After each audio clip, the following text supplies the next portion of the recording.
ದಿನಾಂಕ 7 ನವೆಂಬರ್ 2025ರಂದು ಬಾಗಲಕೋಟೆ ಜಿಲ್ಲೆಯ ಮಂಟೂರ್ ಕ್ರಾಸ್ನಲ್ಲಿ ಬೀಳಗಿ ತಾಲೂಕಿನ ರೈತ ಮುಖಂಡ ಸಿದ್ದಪ್ಪ ಬಳಗಾನೂರ್ ಇವರ ನೇತೃತ್ವದಲ್ಲಿ ರಸ್ತೆ ತಡೆದು ನೂರಾರು ರೈತರೊಂದಿಗೆ ಬೃಹತ್ ಪ್ರತಿಭಟನೆಯನ್ನು ನಡೆಸಿದರು. ಪ್ರತಿಭಟನೆಯಲ್ಲಿ ಲಕ್ಷ್ಮಣ್ ಕಳಪ್ನವರ್, ರೈತ ಹಸಿರು ಸೇನೆ ಪರಶುರಾಮ್ ಮಂಟೂರ್, ಉತ್ತರ ಕರ್ನಾಟಕದ ಅಧ್ಯಕ್ಷರಾದ ಮಂಜುನಾಥ್ ಅರಿಕೇರಿ ಮುಂತಾದವರು ಉಪಸ್ಥಿತರಿದ್ದರು. ಪ್ರತಿಭಟನೆಯ ನೇತೃತ್ವವನ್ನು ಬೀಳಗಿ ತಾಲೂಕಾಧ್ಯಕ್ಷರಾದಂತಹ ಸಿದ್ದಪ್ಪ ಬಳಗಾನೂರ್ ವಹಿಸಿಕೊಂಡಿದ್ದರು.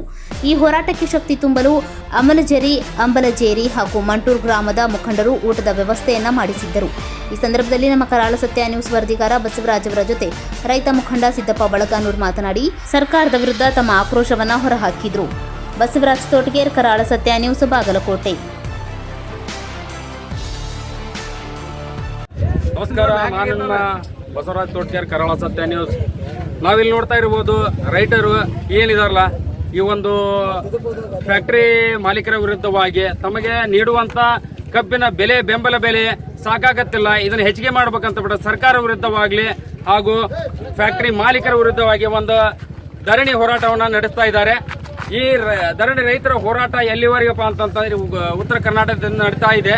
ಇಲ್ಲಿ ಬಾಗಲಕೋಟೆ ಜಿಲ್ಲೆ, ಮುಧೋಳ ತಾಲೂಕು ಹಾಗೂ ಜಮಖಂಡಿ ತಾಲೂಕು, ಅದೇ ರೀತಿ ಬೀಳಗಿ ತಾಲೂಕು, ಈ ಮೂರು ತಾಲೂಕಿನ ಒಂದು ಕ್ರಾಸ್ ಏನು ಬರ್ತದಲ್ಲ, ಮಂಟೂರ್ ಕ್ರಾಸ್ನಲ್ಲಿ ನಮ್ಮ ರೈತ ಮುಖಂಡರಾದಂಥ ತಾಲೂಕು ರೈತ ಮುಖಂಡರಾದಂಥ ಸಿದ್ದಪ್ಪ ಬಳಗಾನೂರವರು ನಮ್ಮ ಜೊತೆ ಇದ್ದಾರೆ.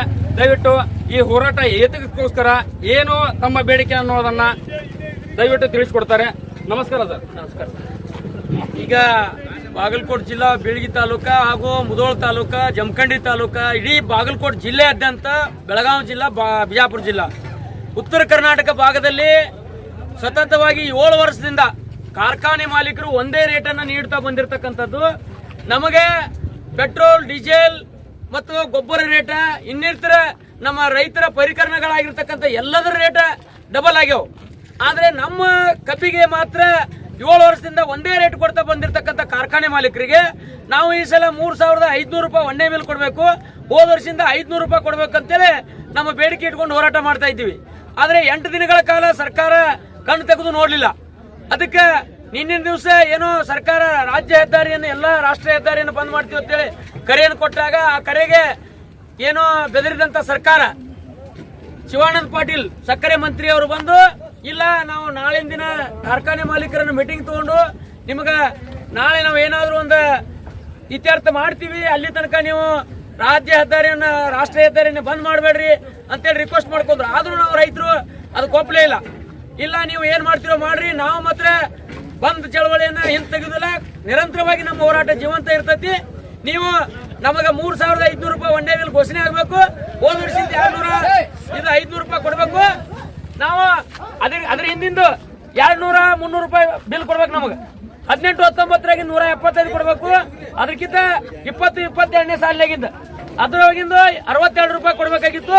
ಒಟ್ಟು ಟೋಟಲ್ ನಮ್ಮ ಜಿಲ್ಲೆಯಿಂದ ಈಗ ನಾವು ಬಾಗಲಕೋಟೆ ಜಿಲ್ಲೆ ಒಳಗೆ 130 ಕೋಟಿ ರೂಪಾಯಿ ಕಾರ್ಖಾನೆಯವ್ರ ಕಡೆಯಿಂದ ವಸೂಲು ಮಾಡಿ ರೈತರಿಗೆ ಅಕೌಂಟಿಗೆ ಜಮಾ ಮಾಡಿಸುವಂತ ಕೆಲಸ ಮಾಡಿವಿ. ಈಗ ತತ್ಕ್ಷಣ ಕಾರ್ಖಾನೆಯವರು 3,500 ರೂಪಾಯಿ ಒಪ್ಕೊಂಡು ಕಾರ್ಖಾನೆ ಚಾಲೂ ಮಾಡಬೇಕು. 2ನೇ ಕಂತಿನ 500 ರೂಪಾಯಿ ಘೋಷಣೆ ಮಾಡಿ ಕಾರ್ಖಾನೆ ಪ್ರಾರಂಭ ಮಾಡ್ಬೇಕಂತ ನಮ್ಮ ಒತ್ತಾಯ ಐತಿ. ಇದಕ್ಕೆ ಸರ್ಕಾರ ಏನಾದರೂ ಸ್ಪಂದನೆ ಮಾಡಲಿಲ್ಲ ಅಂದ್ರೆ ಮುಂದಿನ ಹೋರಾಟ ಇದಕ್ಕಿಂತ ವಿಭಿನ್ನವಾಗಿ ಹೋರಾಟವನ್ನು ಮಾಡ್ತೀವಿ ಅಂತಕ್ಕಂಥದ್ದನ್ನ ನಾವು ಹೇಳೋದಕ್ಕೆ ಬಯಸ್ತೀವಿ. ತುಂಬಾ ಧನ್ಯವಾದಗಳು ಸರ್. ನಮ್ಮ ರೈತ ಮುಖಂಡರು ಏನು ಹೇಳ್ತಾ ಇದ್ದಾರೆ ಅಂತ ಸರ್ಕಾರ ಈ ಒಂದು ನಮ್ಮ ಬೇಡಿಕೆಯನ್ನ ನಿಭಾಯಿಸದೇ ಇದ್ರೆ ನಾವು ಇನ್ನು ಬರುವಂತ ಮುಂದಿನ ದಿನಮಾನಗಳಲ್ಲಿ ಇದಕ್ಕಿಂತ ಹೆಚ್ಚಿನ ತೀವ್ರಗತಿಯಾಗಿ ಹೋರಾಟವನ್ನು ಮುಂದುವರಿಸ್ತೇವೆ ಅಂತ ಕೇಳ್ತಾ ಇದ್ದೇವೆ. ಕ್ಯಾಮ್ರಾಮ್ಯಾನ್ ಆನಂದ್ ಬೆಳಗಾಲ್ ಜೊತೆ ಬಸವರಾಜ್ ತೋಟಗೇರ್, ಕರಾಳ ಸತ್ಯ ನ್ಯೂಸ್.